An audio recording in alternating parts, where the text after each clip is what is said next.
Hello বন্ধুরা, কেমন আছো তোমরা সবাই? চলে এসেছি নতুন একটা ভিডিও নিয়ে। আর এই যে আমার পার্সেল দাদা চলে এসেছে। এই যে গ্রসারিতে দিয়েছিলাম বেশ কিছু জিনিস অর্ডার। দাদা বলছে কী এত অর্ডার করেছেন, এত ভারী? আমি বললাম যে এই খাবার দাবার আর কি। তারপরে বের করে দেখে বলে কি না, ও বাবা তোমার এটার জন্য এত ভারী হয়েছে।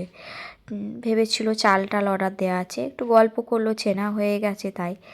এখন ফ্লিপকার্ট গ্রসারি থেকে জিনিস নিলে বেশ টাইম লাগে, স্লটই পাওয়া যায় না। স্লট পেয়েছি কি বেশ কয়েকদিন টাইম লেগেছিলো, আর দিয়েছি আমি বিকালের দিকে। এই দুপুর টাইমে এখন আসলো, কারণ হচ্ছে আমি তো থাকবো না সকালের দিকটা, এবার শুধু শুধু এসে কে রিসিভ করবে জিনিসগুলো, তার জন্য। আর অন্য কিছু থেকে নেওয়াই যায়, সঙ্গে সঙ্গে চলে আসে, কিন্তু হচ্ছে সেখানে একটু দামটা বেশি নেয়। আমার যখন প্রতিদিনের জিনিস লাগেই, তাই একটু হাতে টাইমও আছে, আমার এমার্জেন্সি ছিল না, তাই আমি টাইম নিয়ে গ্রসারি থেকেই একটু কমই পেয়েছি, তাই আমি নিয়ে নিয়েছি।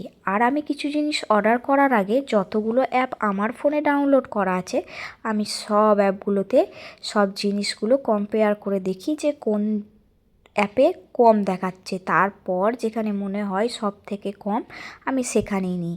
আমি কিন্তু খুব সচেতন, টাকা পয়সা মোটেই খরচা করি না ভুলভাল জায়গায়, সেটা তোমরা বুঝতেই পারছো। সেসব কথা আমি বাদ দিলাম।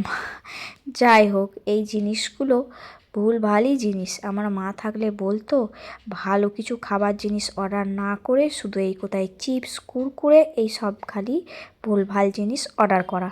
আর এই যে দেখো নুনের প্যাকেটটা দেখে আমি একটু খুশি হয়ে গেছি, 1 কেজির সঙ্গে 200 গ্রাম ফ্রি দিয়েছে, মানে অনেকটাই লাভ। আর এই যে জাম্পু একটা চিনির বস্তা, এটার জন্যই ভারী। আর এই যে এই শ্যাম্পুটা দেখছো, আমি এত কিছু কেনার জন্য ওই শ্যাম্পুটা মাত্র 1 টাকায় পেয়েছি।